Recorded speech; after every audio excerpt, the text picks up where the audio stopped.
Hi guys, आज मैं limited run का 6 चैप्टर एक्सप्लेन कर रही हूँ।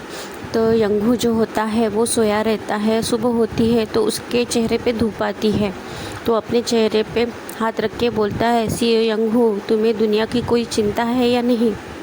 मुझे लगा था कि मुझे नींद नहीं आएगी, पर मैं इतने अच्छे से सोया कि मुझे अलार्म का आवाज़ भी नहीं आया। उठ के बैठ जाता है और कार्ड हाथ में लेता है और उसको लास्ट नाइट जो जेयोक ने बोला था वो याद आता है कि मैं तुम्हें नेक्स्ट वीक मिलूँगा। फिर वो सोचता है उसने मुझे क्यों चुना, और कार्ड हाथ में लेके बोलता है कि मैं कैसे दिखता हूँ वो मैटर नहीं करता, वो सेंस भी नहीं बनता है। अगर उसे मेरे साथ सोने में कोई दिलचस्पी नहीं है और मेरी सभी गलतियाँ बताना उसे कष्ट लगता है, तो वह दूसरा एक्टर क्यों नहीं ढूंढ लेता जो मेरे से अच्छा हो। उठने की कोशिश करते हुए बोलता है, चलो छोड़ो, जब से मैं यहाँ हूँ मुझे लगता है कि मुझे पैसे खर्च करने चाहिए। और उठने की कोशिश में करता है, पर उसकी कमर में दर्द होता है। तो वो घर जाता है तो वो देखता है कि कुछ घर में खाना पक रहा है, तो वो पूछता है क्या हो रहा है। तो उसके पप्पा बोलते हैं कि यंगू, तुम घर आ गए। पिताजी बोलते हैं, मैं आज ताश के पत्तों की तलाश में था, तो हम जश्न मना रहे हैं क्योंकि मेरा बेटा टीवी पे जाने वाला है। यंगू बोलता है, पर पापा आपको कैसे पता चला। यंगू बोलता है, अच्छा हाँ, मैं यहाँ पे स्क्रिप्ट छोड़ गया था। उसके पापा बोलते हैं, बेटा यहाँ आओ और बैठो।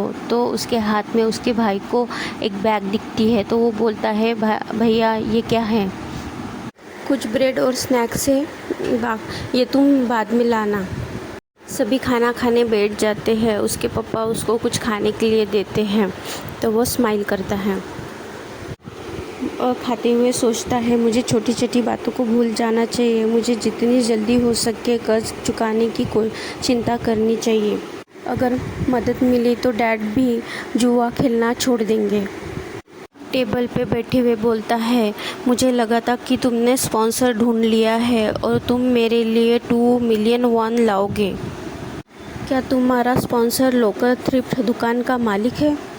यंगू बोलता है, क्या मेरे डैड ने तुम्हें बताया है। और सोचता है, मैंने नहीं कहा तो मैं एक्सपेक्ट भी नहीं कर रहा था, पर ऐसा लग रहा है कि उन्होंने स्पॉन्सर कौन है ये नहीं बताया। क्या मुझे वो बताना चाहिए। लॉन शॉकर बोलता है, तुम सही में बहुत अच्छे बेटे हो। क्यों ना हो, तुम अपनी बॉडी जो सेल कर रहे हो, तुम उससे पॉकेट मनी दे रहे हो कार्ड गेम के लिए। और उसे पकड़ के अपनी तरफ खींचता है और वो बोलता है, मैं ये सोच रहा हूँ कि पहले तुम्हें अपना मुंह यूज़ करना चाहिए। और बोलता है, मुझे लगता है कि मुझे यहाँ भी वैसा ही करना होगा। यंगू बोलता है, वहाँ से हाथ निकालो।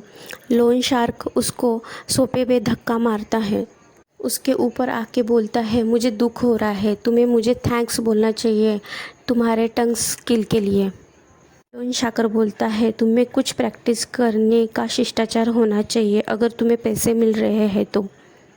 यंगू बोलता है, बहुत हो गया तुम्हारी बकवास, मेरे रास्ते से हटो। तो वो यंगू को थप्पड़ मारता है। यंगू बोलता है, मैं तुम्हें पैसे दे दूंगा जल्दी। लोन शॉकर उसको बोलता है, मेरे पास भीख मांगने के लिए मत आना। यंगू सोते हुए अपना शेड्यूल देखता रहता है, तो फिर उसको मोबाइल में मिस्टर नो दिखते हैं। फिर वो बोलता है कि अरे यार, वो तो टाइम आ गया है।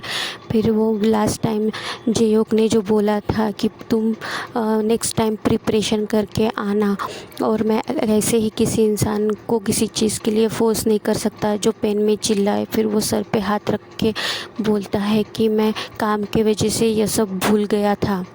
वह अपने भाई को सोते हुए देखता है और फिर वो बाथरूम में जाता है और एक उंगली से वो लूज़ करने की कोशिश करता है। उसको दर्द होता है, तो वो बोलता है, एक उंगली भी सहन करना मुश्किल हो रहा है, कैसे मैं वह चीज़ फिर से सहन करूं। और फिर वो दूसरी उंगली डालता है। दूसरी उंगली से उसे दर्द होता है, तो वो बोलता है, वो फिर से कैसे करेगा।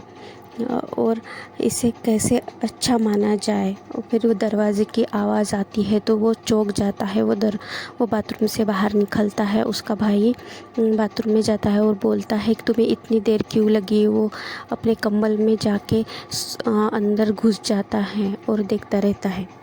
और यहीं पे ये चैप्टर ख़त्म होता है। मिलते हैं अगले चैप्टर में। बाय।